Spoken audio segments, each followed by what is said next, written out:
오늘 말씀의 제목은 세상의 희망 예수입니다. 마가복음 28번째 시간으로 오늘 말씀으로 마가복음의 말씀을 마치도록 하겠습니다. 우리 권사님께서 본문의 말씀을 잘 읽어주셨는데 오늘 본문 말씀은 마가복음의 결론입니다. 그 결론의 요지가 무엇인가 하면은 예수는 세상의 희망이다 라는 것을 믿으시길 바랍니다. 예수님은 내 삶의 희망이며 우리 가정의 희망이며 우리 자녀들의 희망이며 이 답답한 민족사의 희망이다 하는 것을 믿는 여러분이 되시길 바랍니다. 먼저 본문 내용을 살펴보도록 하겠습니다. 부활하신 예수님을 만난 막달라 마리아가 제자들에게 예수 부활의 소식을 전했습니다. 그러나 그들은 믿지 않았습니다. 오늘 본문 바로 위에 있죠. 마가복음 16장 11절에 보면은 그들은, 예수님의 제자들 말합니다. 그들은 예수께서 살아나셨던 것과 마리아에게 보이셨다는 것을 듣고도 믿지 아니하니라. 못 들은 것이 아닙니다. 듣고도 믿지 아니하니라. 시골로 내려가다가 부활하신 예수를 만난 두 제자의 증언도 제자들은 믿지 않았습니다. 마가복음 16장 13절이죠. 두 사람이 가서 남은 제자들에게 알렸으되 역시 믿지 아니하니라. 부활하신 예수를 만난 두 제자가 그 제자들이 모이는 곳에 가서 남은 제자들에게 부활하신 예수님의 소식을 전했지만은 저는 남은 자들에게 알렸으되 역시 믿지 아니하니라. 제자들은 첫 번째 부활절을 이렇게 믿음 없음과 완악함으로 보내고 있음을 마가 기자는 숨기지 않고 솔직하게 말씀하고 있습니다. 우리와 비슷하지요? 그러나 예수님은 그런 제자들을 붙들어 순교까지 기쁨으로 감당하는 사명자로 만드셨다는 것입니다. 예수님은 믿지 못하는 제자들을 꾸짖으시며 반송하십니다. 마가복음 16장 15절에 나옵니다. 또 이르시되 너희는 온 천하에 다니며 만민에게 복음을 전파하라. 이 복음이라는 것은 복된 소식, 복된 소리라는 의미죠. 여러분, 복음이란 무엇입니까? 전통적인 개신교 교인들에게 복음이란 무엇입니까? 라고 물은다면 그들은 복음을 예수 믿고 제사함 받는 것이라고 대답할 것입니다. 맞는 말씀입니다. 조금 배운 성도들은 복음을 사람이 의롭다 함을 얻는 것은 선한 행함이 아니라 오직 믿음입니다 라고 대답할 것입니다. 그것도 맞는 말씀입니다. 많은 성도들은 복음을 예수 믿어 제사함을 받고 살아서는 풍요한 삶, 의미 있는 삶을 누리고 죽으면 천당 가는 것이라고 생각할 것입니다. 그것도 맞는 말씀입니다. 분명한 사실은 예수 그리스도의 복음은 뜻밖에도 너무나 풍요롭다는 것입니다. 복음은 마치 한 면이 아니라 여러 면에서 빛이 나는 다이아몬드와 같은 것이, 다른 보석들은 한쪽으로만 빛이 나오는데 다이아몬드는 어느 쪽에서도 빛이 들어가더라도 환하게 빛을 내는 그런 다이아몬드 같이 복음은 그렇게 여러 면에서 빛이 난다 하는 의미죠. 그래서 복음은 한 문장의 교례로나 한마디의 말로 복음의 풍성함을 다 표현할 수 없습니다. 그렇기 때문에 복음서는 4개가 되고 신약 성경은 27권이나 됩니다. 예수 그리스도의 복음은 하나 있지만은 그 의미는 풍성합니다. 그런 성경을 읽으면서 우리는 각자의 상황과 처지에 꼭 맞는 말씀을 받고 은혜를 받은 것을 우리가 신앙생활을 통해서 경험하게 되죠. 어쩌면 이 성경은 내 상황을 이렇게 잘 알고 계실까? 어쩌면 이 성경은 내 마음의 이 번잡함을 이렇게 잘 알고 계실까? 하면서 그 말씀을 읽으면서 우리가 은혜 받고 회복하고 힘을 얻는 것을 여러분 신앙생활을 통해서 많이 경험하시리라 생각합니다. 예를 좀 들어보겠습니다. 바울 사도는 복음을 율법을 행함으로써가 아니라 그리스도를 믿음으로써 얻는 의라 라고 말했습니다. 이것은 사도 바울이 주로 유대교의 율법주의를 배경으로 복음을 설명했기 때문에 그렇습니다. 그 당시 바리새인들은 율법을 지키는 행위로 의롭게 된다고 가르쳤어요. 그래서 안식일을 지켜라, 뭐를 해라 이렇게 말씀하시잖아요. 율법을 배경으로 설명하면은 복음의 핵심은 사람은 율법을 지키는 행위로 의롭다함을 받는 것이 아니라 오직 그리스도를 믿는 믿음으로 하나님의 은혜로 의롭다함을 받는다라고 말씀하시게 되겠죠. 사도 베드로를 예를 들어 보겠습니다. 사도 베드로는 복음을 썩지 않고 더럽지 않고 쇠하지 아니하는 유업을 잇는 것이라고 설명했습니다. 베드로전서 1장 4절에 나오죠. 이것은 사도 베드로가 복음을 로마 제국을 배경으로 설명했기 때문에 그렇습니다. 오늘 사도 바울이 유대교 율법주의를 배경으로 설명했을 때 그렇게 복음을 설명했다고 조금 전에 설명했는데, 사도 베드로는 로마 제국을 배경으로 복음을 설명했다는 것입니다. 베드로서의 수신자들은 로마 제국의 변두리에 흩어져 있는 성도들이었습니다.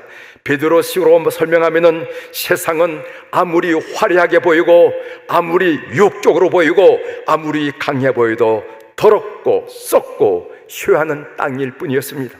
당시 로마 제국이 그랬습니다. 로마는 전쟁으로 정복한 식민지에서 강제로 빼앗은 채물로 부여했고, 식탐을 위하여 먹고 떠먹고 먼 것을 토해는 욕조까지 마련해 놓았고, 그리고 원형 경기장에서는 사람의 생명을 죽이는 것을 놀이로 삼았던 것이 로마 제국이었습니다. 그 귀한 생명을 게임으로 놀이로 생각하면서 죽이라 살리라 하면서 살았던 사람들이 바로 로마 제국의 사람들이었습니다. 결코 무의미와 허물을 벗어날 수 없는 쇠하는 땅에 그들이 살았던 것입니다. 그런 제국에서 살아가는 그리스도인들에게 있어서 복음이라는 더럽지 않고 썩지 않고 쇠하지 않는 하나님 나라를 얻는 것이었습니다. 이 희망을 품고 성도들은 더럽지 않는 삶, 거룩한 삶을 살려고 치열한 영적인 전투를 싸웠습니다. 당시 로마 사람들은 여자아이가 태어나면은요 종종 하수구에 버리곤 했지만은, 썩지 않은 나라를 유효로 받은 그리스도인들은 그 버려진 아이를 데려다가 양료로 길렀습니다. 유기된 여자아이도 하나님의 형상을 닮은 고귀한 생명이라는 것을 그들은 그리스도를 통해서 배웠기 때문에 비록 그들이 하수구에 던져진 그 여아를 거기서 건져내서 양료로 삼으면서 키웠던 것입니다.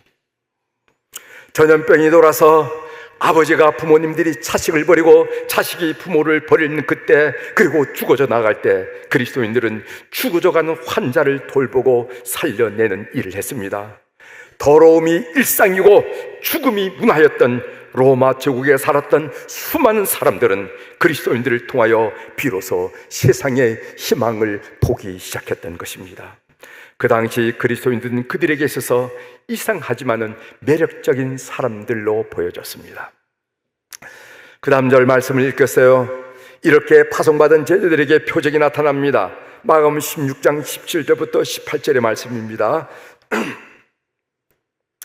믿는 자들에게는 이런 표적이 따르니 곧 그들이 내 이름으로 귀신을 쫓아내며 새 방언을 말하며 뱀을 집어 올리며 무슨 독을 마실지라도 해를 받지 아니하며 병든 사람에게 손을 얹어서 나으리라 하시더라. 이 말씀은 복음을 전하는 그리스도인들에게 이런 영적인 권세와 능력이 따르게 된다는 의미입니다. 그리스도인들은 표적을 추구하지는 않지만은, 그러나 그리스도인들에게는 표적이 따르게 되어 있습니다. 이런 일은 사도 시대에나 나타난 일이었다고 주장한다면 그것은 하나님의 능력을 지혜하는 오류를 범할 것입니다. 예수가 병든 세상의 희망입니다. 저는 이 땅에 흥행하는 분열의 영, 거짓의 영, 음란의 영을 묶어달라고 간절히 기도하는 목회자입니다. 금요일마다 새벽기도 때마다 분열의 영, 예수 그리스도는 십자가 죽음으로 화목을 이루시고 우리로 하여금 화목하는 자가 되라고 말씀하셨어요. 먼저 예수 그리스도의 십자가는 수평적인 화평을 이루셨습니다. 형제와 자매 사이의 화평을 말하죠. 에베소 2장 14절에 보면은 그는 우리의 화평이신지라 둘로 하나를 만드사 원수된 것 곧 중간에 막힌 담을 자기 육체로 하시고, 그래서 세상에서 가장 하나 되기가 어려웠던 유대인과 이방인들도 예수 그리스도 안에서 형제 자매가 되고 하나가 되었다는 것입니다. 또한 예수 그리스도의 십자가는 수직적인 화목을 이루셨습니다. 하나님과의 화목이죠. 에베소 2장 16절에 보면은 또 십자가로 이 둘을 한 몸으로 하나님과 화목하게 하려 하심이라 원수된 것을 십자가로 소멸하시고, 그래서 예수님의 십자가는 위아래는 하나님과 첵된 죄인인 우리가 화목한 것을 말하고, 옆에는 서로 원수로 여겼던 형제 자매가 화목하는 것을 의미한다는 것입니다. 그런데 우리는 이 좁은 땅에 살아가면서 갈기갈기 찢어져 분열되어 살아가고 있습니다. 남북이 이념으로, 동서가 지옥으로, 여당과 야당이 진영으로, 사용자와 노동자가 계급으로, 남자와 여자가 성별로, 노인과 젊은이가 시대와 나이로 분열되어 살아가고 있어요. 지도를 보면은요, 세계 지도를 보면 우리나라는 미국의 어떤 주보다 더 작은 경우도 있습니다. 같은 산에 올라 나무를 캐고 지기를 받쳐놓고 나무를 했던 친구들이고, 같은 강에서 멱을 감고 고기를 잡았던 동무들인데, 그 산이, 그 강이 경계가 되어 서로를 원수로 여기고 죽이려고만 하고 있습니다. 아무리 생각해도 이해할 수가 없어요. 분열의 영의 역사라고밖에 설명할 수가 없습니다. 거짓의 영, 사탄은 거짓의 아비입니다. 요한복음 8장 44절에 보면은 너희는 너희 아비 마귀에게서 났으니 너희 아비의 욕심대로 너희도 행하고자 하느니라. 그는 처음부터 살인자요 진리가 그 속에 없으므로 진리에 서지 못하고 거짓을 말할 때마다 제고서로 말하나니 이는 그가 거짓말쟁이요 거짓의 아비가 되었음이라. 이렇게 말하고 있어요. 사탄은 거짓의 아비라는 것입니다. 안창호 선생님은 이렇게 말했습니다. 죽더라도 거짓말하지 말라. 장난으로라도 거짓말하지 말라. 꿈에서라도 거짓말하지 말라고 그랬어요. 죽더라도 거짓말하지 말라고 그랬습니다. 장난으로 이거 거짓말인데 하고 장난으로라도 거짓말하지 말라고 그랬어요. 꿈에서라도 거짓말하지 말라고 그랬어요. 우리 성도들은 어떤 순간 어떤 자리에도 거짓말해서는 안 된다는 것입니다. 미국의 닉슨 대통령은 워터게이트 사건 때 위기를 모면하라고 거짓말을 했습니다. 국민 앞에 한 그 거짓말 단 한마디 때문에 그는 백악관에서 물러나야만 했습니다. 그런데 우리 사회는 거짓말이 들통이 나도 얼굴 하나 붉히지 않은 사회가 되고 말았어요. 이렇게 수치심이 없는 사람은 사람이 아닙니다. 여러분, 사람과 짐승 사이의 차이와 다른 점이 어디 있겠어요? 여러분, 짐승 보면은요, 사람보다 강한 짐승도 있고 사람보다 빠른 짐승도 있고, 우리는 1m를 날지 못하지만 홀로 나는 짐승들도 있습니다.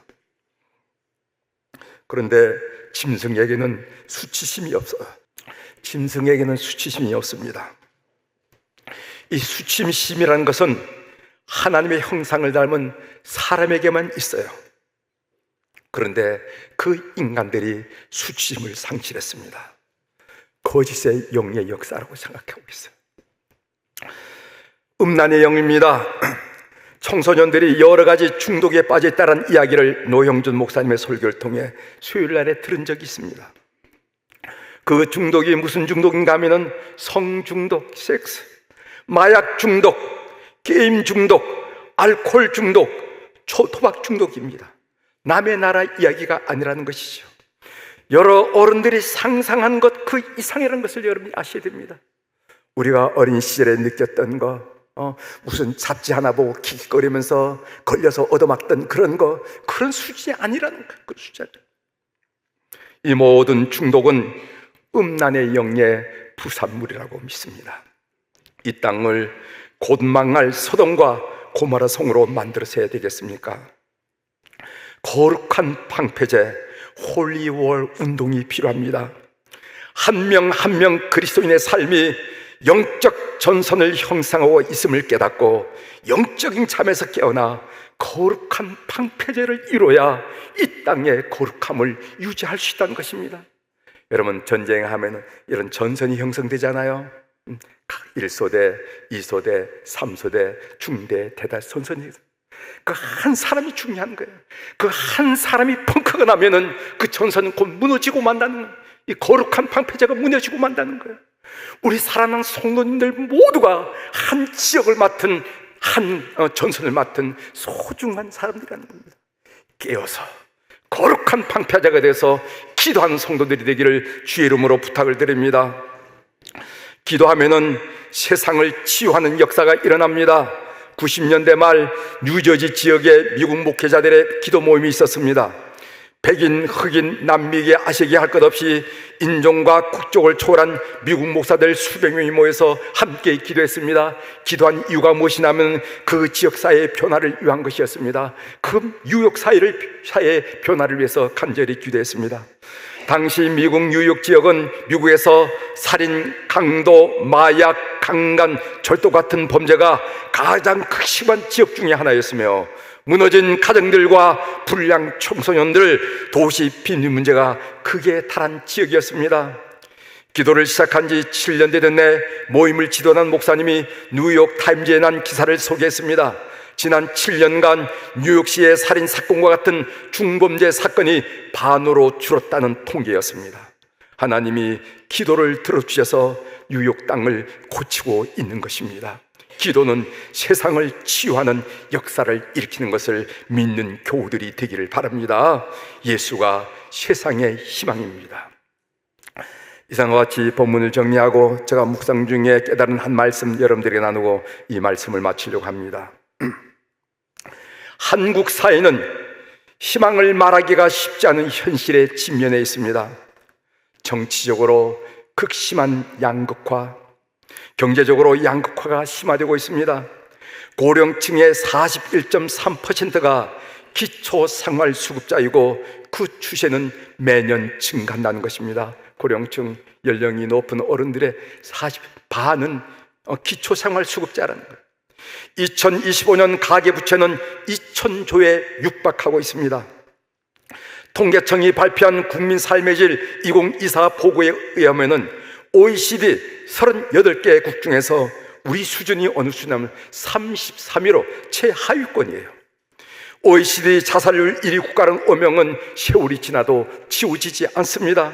지난해 30세 미만의 청년 박사 학위 수요자 절반 가까이가 취업을 하지 못했습니다. 이런 상황에서 청년들의 취업, 이성교제, 결혼, 임신과 출산의 문제는 점점 더 풀기 어려운 문제가 되었습니다. 우리는 어디에서 희망을 발견해야 할까요? 바울 이야기를 해보지요. 우리가 그렇게 존경하는 바울 이야기를 좀 해보도록 하겠습니다. 그 당시 이스라엘 민족은 로마의 식민 통치하에 있었습니다. 로마 시민권을 가지고 태어난 바울은 약육강식의 세상에서 자랐습니다. 강한 자만이 살아남는 제국의 논리는 유대 종교교회에도 깊은 영향을 미쳤습니다. 종교 지도자들은 유대교 젊은이들이 신생 그리스도교를 핍박하는 일을 지지하고 영웅시하였습니다. 바울도 그 흐름에 가세하여 그리스도인들을 주저없이 죽이고 핍박했습니다. 그럴수록 바울의 차세대 종교 지도자로서의 입지가 탄탄하게 다져졌습니다. 그는 점점 더 살기가 등등해졌어요. 그토록 폭력과 폭언에 찌든 바울을 변화시킨 것은 부활하신 예수님이었습니다. 예수님과의 만남이 그를 폭력에서 평화의 길로 이끌었습니다. 그때부터 그는 권력의 논리, 제국의 논리, 폭력으로가 아니라 복음의 논리, 믿음의 논리, 사랑의 수국으로 세상을 물들이기 시작했습니다. 세상의 성공과 출세에 미쳐서 보냈던 바울은 예수 그리스도를 만난 후에 복음과 하나님 나라를 위하여 하나님의 부름에 응답하고 그의 삶을 바쳤습니다. 죽이는 일에 집중했던 바울은 살리는 일에 전념하게 되었습니다. 청년 바울을 살린 것은 부활하신 예수님이셨어요. 세상의 희망은 예수입니다. 우리 교회 한 권사님이 기쁨 공식이라는 글을 보내주셨습니다. 가난과 장애, 차별과 절망, 도저히 평안할 수 없는 상황과 조건 속에서도 평안을 누리며 산 한 사람의 이야기예요. 충청도 농사꾼의 6남매 중에서 막내 아들로 태어난 한 아이가 있었습니다. 그는 2살 때 소아마비를 앓았으나 너무 가난하여 치료 시기를 놓쳤고 그 후유증 때문에 안진뱅이로 어린 시절을 보냈습니다. 아버지는 아들의 장애를 부끄러워하여 술을 마시는 날이면은 저런 쓸데없는 놈 제발 좀 갖다 버리라고 말하면서 폭력을 휘둘렀고 어머니는 눈물로 지새웠습니다. 혼자 힘으로 설 수도 없었기에 기어다녔습니다. 비료포대 위에, 여러분 시골에서 비료포대 아시죠? 비료포대 위에 엎드려서 한 손으로는 땅을 짚고 다른 한 손으로는 포대를 잡아 끌었습니다. 어린 시절 그에게 친구라고는 병아리들과 강아지, 마당에 지천으로 피어있는 야생화 꽃들 뿐이었습니다. 어머니의 등 옆에서 집에서 1시간 떨어진 초등학교에 입학하고자 했으나 학교는 장애인이라는 이름으로 그의 입학을 허락하지 않았습니다. 어머니와 아들은 그날 교문 밖에서 한없이 울었습니다. 11살에 집을 떠나서 재활원에 들어갔고 굳은 다리를 펴서 보조기를 끼우고 목발을 짚으며 걷는 방법을 배우는데 2년의 세월이 걸렸습니다. 그런 그가 공부에는 늘 1등을 했고 선생님의 추천 덕분에 대전 중학교에 들어갔고 고등학교 입학연합고시에서 만점을 받아 장학금을 받고 충남구에 배정받았습니다.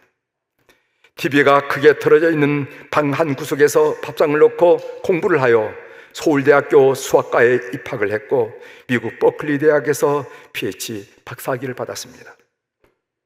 이후 카이스트와 서울대 교수를 거쳐 현재는 고등과학원 키아스 교수로 재임 중에 있습니다. 2007년엔 40세 이하의 과학자에게 주는 젊은 과학자상을 받았습니다. 그는 장애를 딛고 세상에서 온갖 냉대와 차별 속에서도 인생을 기쁨 공식으로 풀어낸 김인강 교수예요. 그는 3차원 다양체 위상수학, 저는 이 말이 무슨 말인지도 모르겠어요. 3차원 다양체 위상수학과 기하 분야에서 세계적인 수학자로 명망을 얻고 있습니다. 여러분 한번 인터넷으로 한번 검색해 보세요. 김인강 교수, 그 다음에 기쁨 공식이라는 책을 한번 검색해 보시길 바랍니다. 그는 고통스러운 육신 안에서 수학을 전공하면서 그곳에서 만난 하나님과 그분 안에서 발견한 기쁨 공식에 대해서 담담하게 이야기합니다. 다음은 그 책의 내용 일부입니다. 소개해 드리겠어요.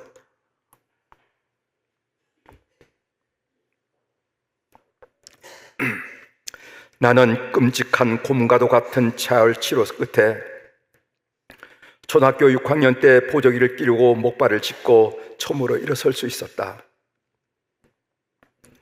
대학교 3학년 초 목발을 짚고 무거운 가방을 맨 채 너무 많이 걷다 보니 갈비뼈와 폐가 부딪혀 폐에 큰 구멍이 났다. 의사가 당장 수술하지 않으면 죽을 수도 있다고 했다. 나는 기도원 한 구석에 엎드려 기도하기 시작했다. 하나님, 왜 나한테만 이렇게 가혹하신가요? 항상 아프기만 하고 아무 쓸데없는 나를 데려가 주세요. 그가 기도원 한 구석에서 기도한 내용입니다. 그때 문득 등 뒤에서 찬송 소리가 하나 들렸어요. 누구의 찬송 소리인지는 모르지만 그 찬송은 이렇습니다. 내 모습 이대로 주 받아 주소서. 날 위해 돌아가신 주 날 받아 주소서. 여러분 잘 아는 찬송이지요. 내 모습 이대로 주 받아주소서 하는 얘기예요. 그 순간 자아가 꺾이며 눈물이 터져 나왔습니다. 요처럼 나의 삶에 대한 하나님의 주권과 통치권을 인정하게 된 것입니다. 제가 설교 때마다 기도드린 내용, 하나님은 나를 살리시고, 하나님은 나를 세우시고, 하나님 나를 높이시고, 하나님 나를 삶을 이끄시러 부유하게 하셨다는 이 고백, 내 삶의 절대적인 주권과 내 삶의 통치권을 고백하는 내용. 그는 욥처럼 자기 삶에 대한 주님의 주권과 통치권을 인정하고 주 앞에서 펑펑 울었던 것입니다. 나처럼 연약한 자들에게 희망을 주는 것이 내게 주신 하나님의 뜻임을 깨달았습니다. 왜 내가 살아야 되는가?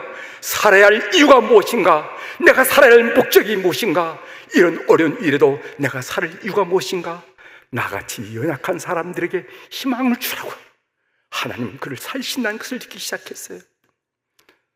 나는 아파서 누워있는 동안 기도하는 법과 성경 읽는 법을 배웠다. 고통하는 가운데도 찬양하는 법을 배웠다. 나는 육신의 나약함에 끊임없이 노출되었지만은 하나님 그것을 인해 약한 데서 강해지는 것을 가르쳐 주셨다. 이런 내용의 글입니다. 그에게 예수가 희망이었습니다. 부호, 명예, 권력, 인기를 향한 바벨탑에 오르라고 긴장, 갈등, 스트레스로 상처 입은 사람들에게 필요한 것은 예수님이십니다. 예수님이 그 삶의 깊이 자리를 잡을 때 그 사람은 비로소 희망의 사람이 될 수가 있습니다. 세상의 희망은 예수입니다. 이것이 바로 마가복음 28번 설교를 하면서 제가 여러분들에게 고백하고 싶은 이야기예요. 세상의 희망은 예수 그리스도입니다. 믿으시길 바랍니다. 기도하시겠습니다.